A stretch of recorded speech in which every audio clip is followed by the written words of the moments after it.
beyond what we discussed. So when we talked about FSH in the beginning of the follicular phase, it's not that LH is not important. It has some roles, but not as big of a role as FSH. As we go towards ovulation, LH is becoming the key player. FSH also has some roles, and it's going to work, and it's going to have its own peak, not as big, not as huge as LH, but it's still going to have a peak, and it has some roles, just not as important. So we focus on FSH in the beginning and LH. They're going to respond the same. Yes? What's the initial trigger for long events?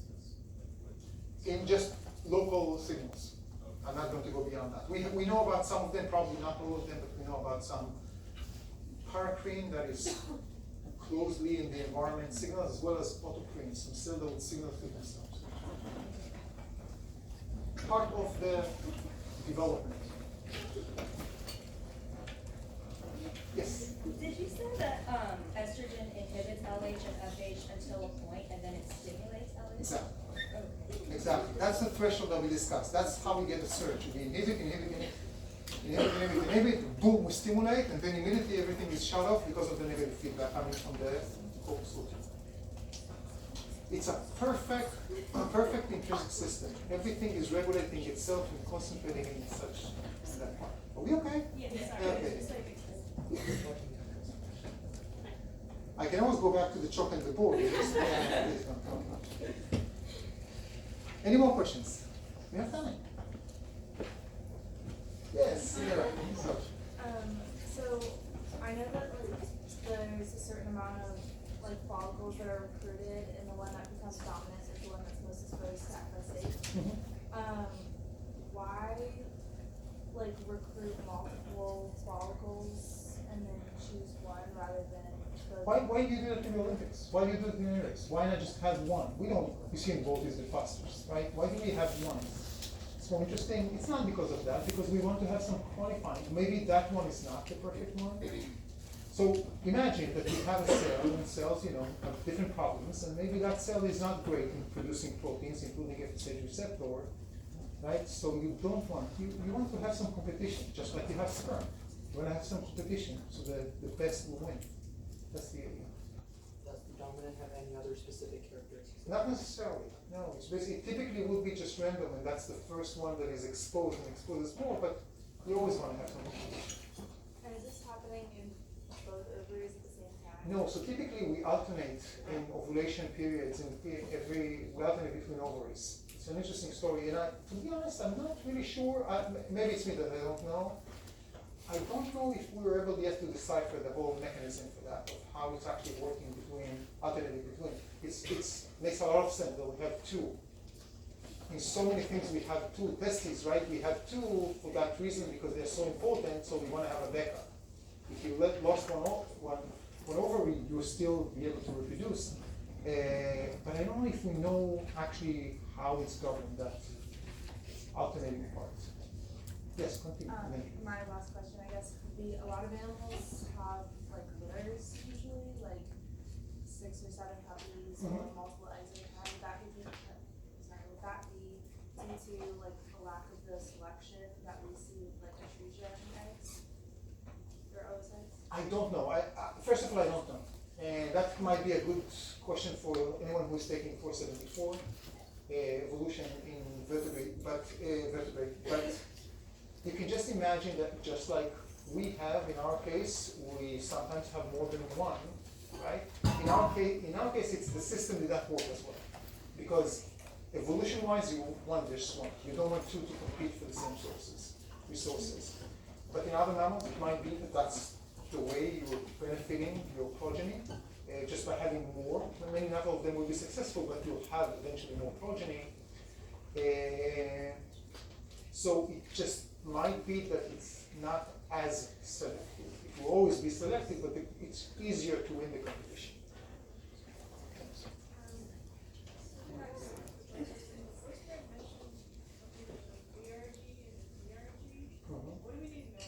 I tell you what you don't need to know about the VRG and DRG. You need to know them. You need to know them. You need to know about the pontine system as well. What you do not need to know is exactly which signals impact each of these centers. Okay?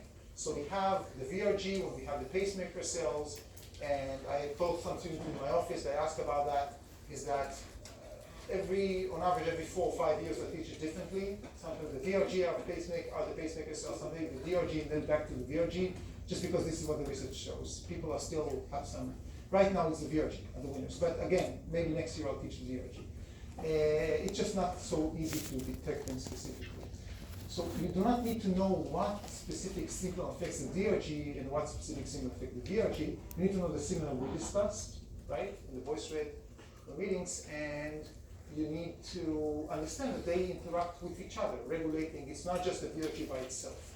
The other thing that I believe I mentioned is the fact that when we want to stimulate or to slow down inspiration rate, we're not directly slowing down the inspiration rate. What we do is we inhibit the stimuli that increase their inspiration rate. Nicole. And then with the Fontaine system, is that always for voluntary?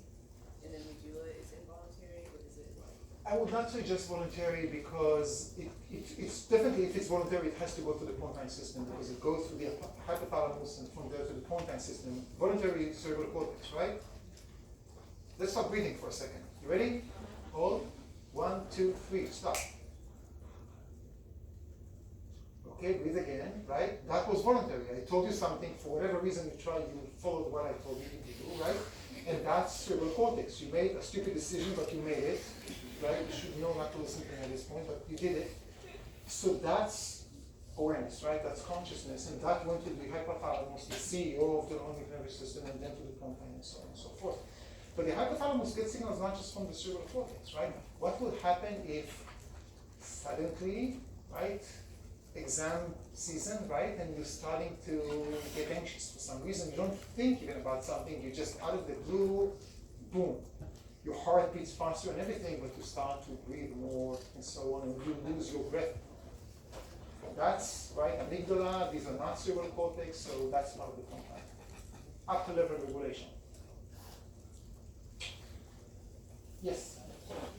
What do you mean by these respiratory groups being pacemakers? Because it looks like the spontaneous respiratory group controls the RT. Exactly, so that's exactly the case, right? If we think about the VRG is pacing 1, 2, 3, very few times a minute, by the minute. But you just guys, I asked you not to stop breathing, and the rate was 0 for now, right? For a temporary time. So that's exactly when the Pontine, cerebral cortex, told the hypothalamus, and all these EPSPs, IPSPs, everything that we learned, told eventually the VRG pacemaker cells, you guys stop. That's exactly what happened now. Okay? Can you make a decision and execute a decision to stop breathing? Can you do that completely? I'm not talking stop breathing, I'm not talking about killing yourself. Sorry for the metaphor, but no, why not? I mean, you told the Pontine, go and stop this. What's going to win? What's going to prevent you from dying, even if you really, really want to? But the prefrontal cortex, that's awareness, you want to die. So what's going to stop? You pass out, but what increased? CO2. CO2. Right, so CO2 eventually, it's not the lack of oxygen, and the increase of CO2 at some point, the Pontine can regulate that, but up to a limit, because the CO2 will be more important when it comes to the VRG. Never mind when it goes directly to the VRG or the DRG, and so on. Yes, Ash? Oh, so where's the orange box on the respiratory center? Like, is that referring to Orange box? Is that orange box in the diagram? in the voice thread on slide 24? So you think I actually remember all the boxes I put in colors in the voice thread that I wrote like 7 years ago? I mean, I'm pretty good with things, you have to admit that, but nothing is color of all my boxes. Yeah. So help me with this, yeah. Okay, do you have anything that is more? So in the slide, you mentioned things like there are different signals that, like CO2 and acid. Exactly, so there are many of these signals, and again, you just need to know the examples I used, not beyond that, but then to know that they affect not just directly the VRG, but also the DRG. You do not need to know which one affects which. If I'm starting to run now, okay, I'm going out, I'm going to start running. What's going to happen to my venous return? I'm not going to ask you about that in the final. Don't worry, let's see. It's going to go up. What's going to happen to my cardiac output? It's going to go up, right? I cannot have my cardiovascular system working better or faster without providing enough oxygen and getting rid of CO2. So I also need my respiratory center to increase the inspiration rate and expiration rate, right? So what do? I have receptors in my muscles, skeletal muscle, that as I start running, they're going to stretch, and they're going to tell the VRG, never mind how, hey, increase. Why? Because if us skeletal muscles are contracting a lot, that means that we will need more oxygen pretty soon. Can you live without your PRG? Can you live without your PRG? I would just assume yes. Probably, yeah. It's not like the heart, because again, you'll have the DRG and the VRG in the internal viscera will send the CO2 part. Yeah. I wouldn't try it, but I mean, there might be our case studies, right? Case studies when you don't have a PRG, but maybe some compromise and whether, I guess so. You need to know that it's base paper just like you know any other assignment, right? Again, at the level of the GRQ, same thing. Yeah. How does diabetes increase glucose output here? Oh, great question. How does diabetes? Anyone knows the terminology, what diabetes means? In Latin, basically. What does it mean in plain words? High blood glucose? That's high glucose where? In the blood? No. In the urine. That's actually diabetes. So let's think about what happens. How is normally glucose is filtered, help me where? Glomerulus into the corpuscle, right? Into the tubules. Where is it reabsorbed normally?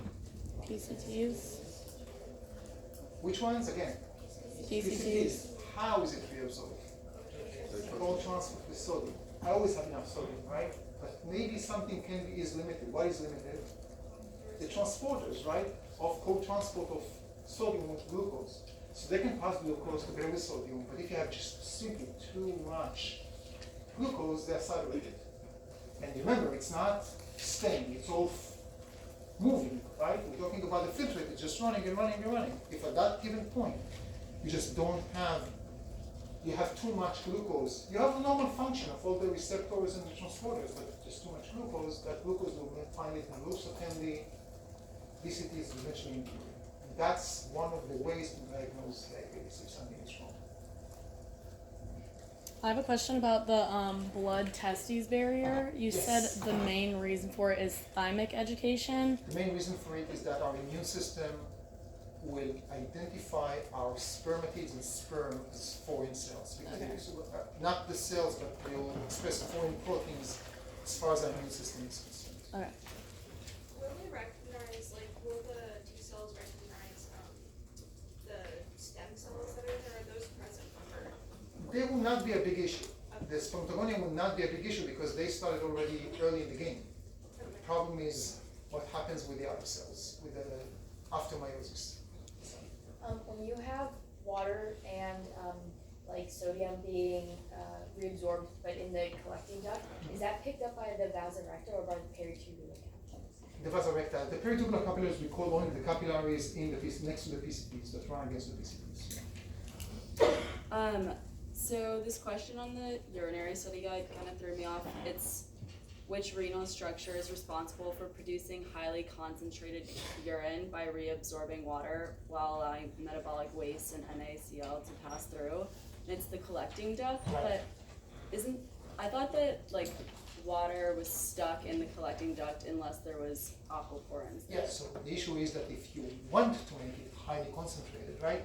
If you don't do anything, it's going to be concentrated to the level that it's 80%, you reabsorb 80% of what you filtered, right, of the water, 90% of sodium. So that's a pretty diluted urine. It's still concentrated because, again, 80% was coming back, but it's not highly concentrated. If you want to make it highly concentrated, then you're going to add ADH, and then you're going to remove the water, and that's going to be mainly the collecting duct. Okay. That's why it's responsible. For concentrating water, everything, PCTs, loops of Henle, collecting duct, for making it highly concentrated, from 80% to up to 99%, that's collecting duct. Okay, thank you.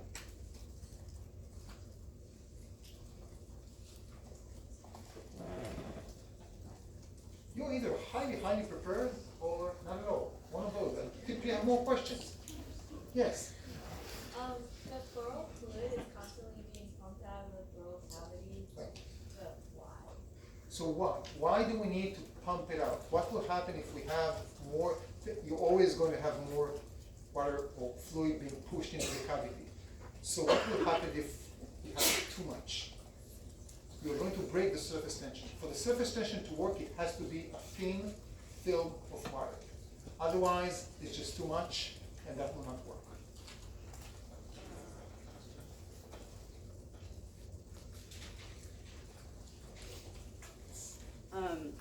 Another question that's kind of confusing me. So when you say the driving force for water to be reabsorbed into the PCTs, can you explain, like, the reabsorbed into the PCT is what is confusing me? Is it like that the... PCT, think about PCT cells. Sorry if it's not clear. Okay. From the lumen and into the PCT cells, in the epithelial cells. So co-transport with sodium is pulling solute into the PCT Right. Into the PCT cells. cells. Yeah. Okay. Yeah, and that's the driving force because we just lost, if we are in the filtrate, right, we lost solutes, sodium, glucose, amino acids, and so on. So it's becoming more diluted. I either want to bring the solutes back, we're not going to do that, or we're following the solutes with osmosis. So that's the driving force. That's the motivation, if you will, if we give water motivation.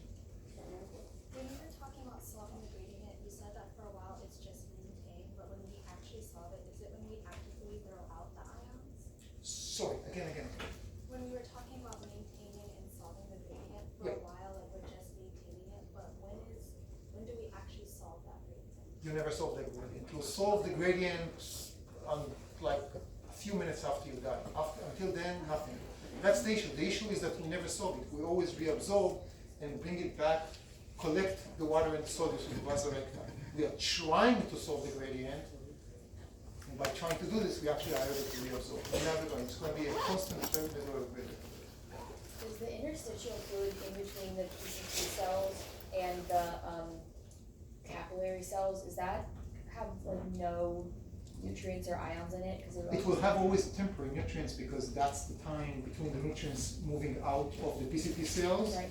into the interstitial fluid. So if you stop it for a second, you'll see nutrients, but they're going to move easily into the capillaries because the capillaries are so poor in with everything. So whatever you find in the interstitial fluid, they have higher concentration. They just move through all the fenestrine and inside the capillaries. We have Dimitri after me, right? Yes, I? Is that something? Yeah. Can you emphasize the difference between the DCT and the collecting duct? The previous question about reabsorbing NaCl water, why would it not also be the DCT? Why would it be? The DCT as well. So in your DCT, this is the DCT, right? And the collecting duct. So here, what's the osmolality of the filtrate? Anyone can help me? It's low. Low as like 100, maybe even sometimes 50. Let's say 100. Outside here, what do I have? 300. Do I want to lose water if I'm in the filtrates? I do, right? But I can't because I don't have aquaforms, right? Coming here, it's still 100, and it's still 100, and it's still 100. Do I still want to lose water? If there are no aquaporints, I'm not going to do that, but do I still want to do that? Yes. Yes. Do I want to do it as much as I want to do it here, more or less? Why more?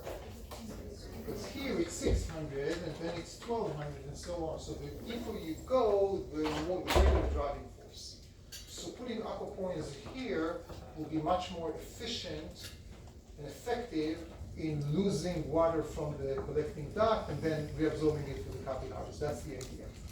So it's not that you won't have aquaporints here. You'll have some, but that's the major player. Now, when it comes to sodium, do we want to lose sodium here? We don't. We have to have it to be active, right? So there's no really impact if we have it active here or active here, it's active. So actually in this case it will be tougher, so I need to put more energy, but here it's full. So aldosterone will mainly work here, although it will work here as well. And the aquaporin will mainly work here, although it will also work here. Aldosterone has no effect on the water though? It will not have a direct effect on water.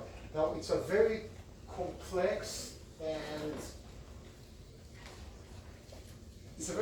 and complicated interaction between aldosterone and ADH because sometimes they will work against each other, but sometimes one will. If, for example, let's say you have an issue with water, let's say blood pressure, right? Went up, you went down, you want to increase the uptake of water, right? You increase ADH, you increase the uptake of water, that's great, you have more water in the system. But you also have now lower concentration of sodium. If it's too low, you don't bring it back, so down aldosterone will go. But that can be really depending on the exact case. Cool, last question, and then I move the torch to Aldosterone is synthesizing sodium, it's not sodium potassium. sodium pumps. Yeah, they are different than sodium. I wish it would be the same because if people are coming back with the options. Okay, guys, best of luck. The video is going to continue, and we will see you tomorrow.